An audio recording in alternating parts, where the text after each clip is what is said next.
Welkom en dankie dat jy by my aansluit vir Taxbreek. Hierdie is 'n potgooi oor Suid-Afrikaanse belasting vir Suid-Afrikaanse belastingkundiges en praktisyns. My naam is Pieter van der Swan en in elke episode gesels ek oor 'n aspek of 'n onlangse ontwikkeling van Suid-Afrikaanse belasting. En ek doen dit in Afrikaans.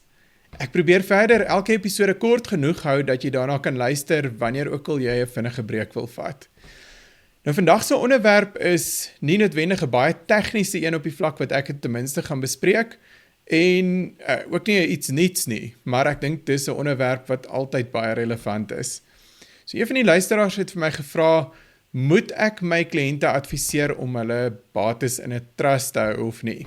So ek kan dalk sommer van meets af noem, ek is nie 'n prokureur of 'n welvaartsbeplanner en ek dink daai twee stelle adviseurs het altyd waardevolle insette wanneer dit by hierdie besluit kom of jou bates in 'n trust behoort te wees of nie. Die beste wat ek kan doen is miskien vir julle 'n paar gedagtes en opmerkings los rondom die belastingoorwegings wat ter sprake kom.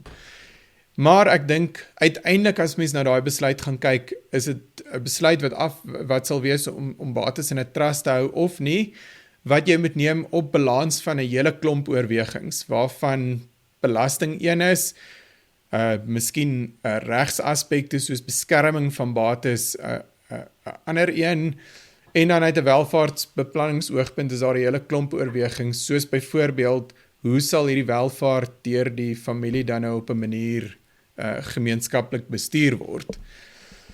So die gedagte is nie om 'n siening of advies te gee en te sê mens moet of jy moet nie jou bates in 'n trust hou. Ek gaan so 'n paar belastingoorwegings wat deel van die oorwegings is met julle deel op 'n hoë vlak en die effek van elke een van hierdie belastingoorwegings hang natuurlik af van die belastingbetaler se spesifieke feite en omstandighede. Ek sal wel, soos wat ons deur hulle gaan, miskien maar net noem, ek dink dis iets wat positief is of iets wat dalk so 'n bietjie van 'n nadeel kan wees.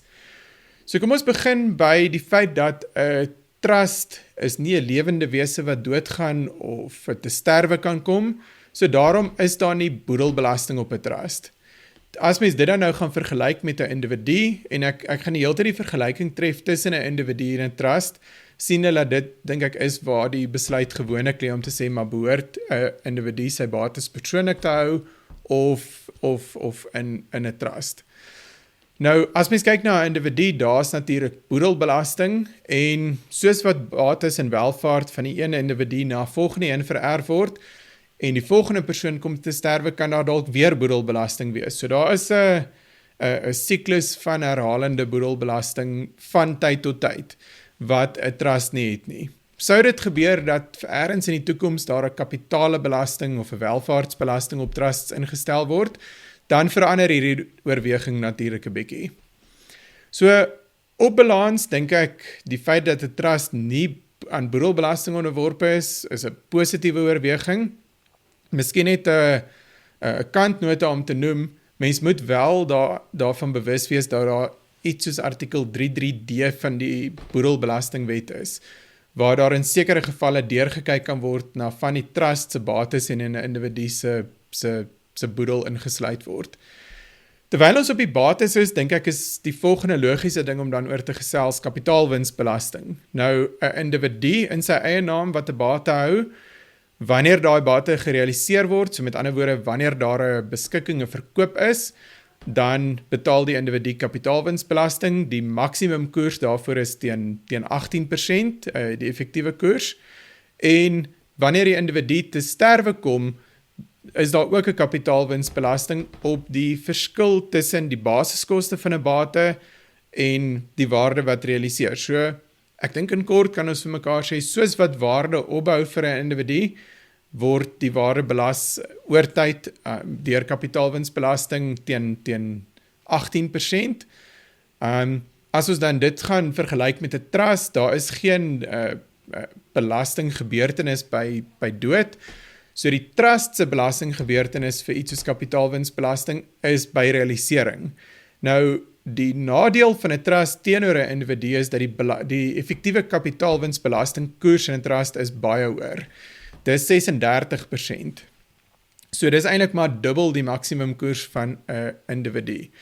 En wat hierdie tot 'n groot mate dalk kan doen, weer eens afhangend van die omstandighede, die besparing op die boedelbelasting kan heel moontlik verreken word tot 'n groot mate deur hierdie verhoogde kapitaalwinsbelasting. Daar is natuurlik adviseurs wat redeneer, jy kan die kapitale winste gaan vestig in begunstigdes, en in daai geval word die kapitaalwins teen die begunstigdes 'n laer belastingkoers belas, wat 100% korrek is.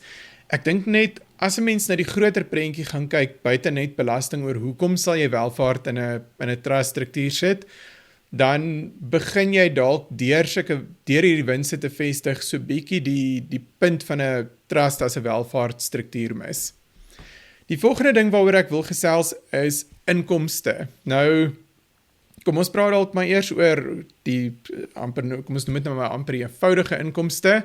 So as jy 'n bate het wat 'n inkomste genereer, en daai bate word deur die trust gehou, so byvoorbeeld 'n eiendom of 'n besigheid, dan word die trust op daai inkomste belas teen 45%. Nou 'n alternatief hiertoe is om te sê, maar die trust is die 100% aandeelhouer van 'n maatskappy, die bate, die eiendom of die besigheid word deur die maatskappy gehou, en in daai geval word die winste teen 27% belas, maar wat 'n mens in gedagte moet hou, ergens as daai winste sou opskuif na die trust toe om uiteindelik aangewend te word tot die voordeel van die begunstigdes, is daar 'n 20% dividendbelasting.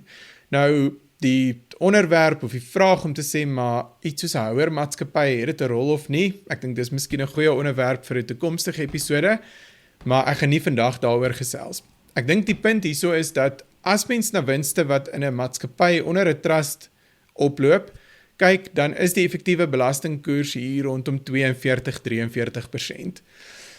As 'n mens dan dit vergelyk met 'n individu, se maksimumkoers is 45%, so ek dink daai koerse is op die ou end vir 'n welvarende individu alles maar baie dieselfde. Ek dink nie jy gaan in die langtermyn regtig kan sê dit is die koerse waarteen inkomste belas word. Weereens, daar is die siening om te sê, maar jy kan dan, 'n trust gee vir jou 'n meganisme om hierdie inkomste te vestig in persone met 'n laer belastingkoers, soos kinders of gades wat nie werk nie. Dit is definitief die geval. Ek dink weereens, soos wat ek met die kapitaalwinste genoem het, sodra jy begin bedrae vestig uit 'n trust uit, mis jy so bietjie die waarde om te sê, maar jy bou die welvaart in 'n aparte voertuig op. En weereens, tensy daar vreeslik baie kinders en gades in die familie is, na wie toe hierdie inkomste uitgekeer kan word, is daar 'n tipe van 'n beperking maar op hoe groot die voordeel hiervan kan wees. Maar in sommige gevalle kan dit dalk 'n belangrike oorweging wees.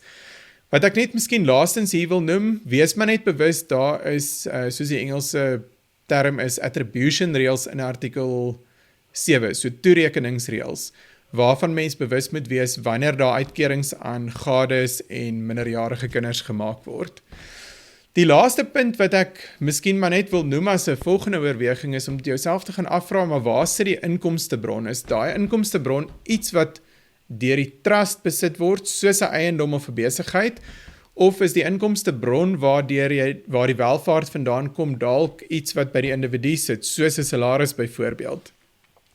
En as dit by die individu sit, is daar 'n groot oorweging om te sê, nou maar hoe kry jy die welvaart in die trust in?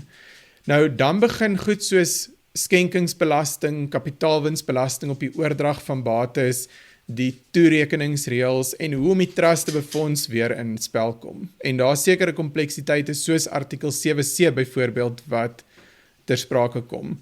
So dit voeg heel wat kompleksiteit by en in baie gevalle het dit 'n werklike belastingkoste.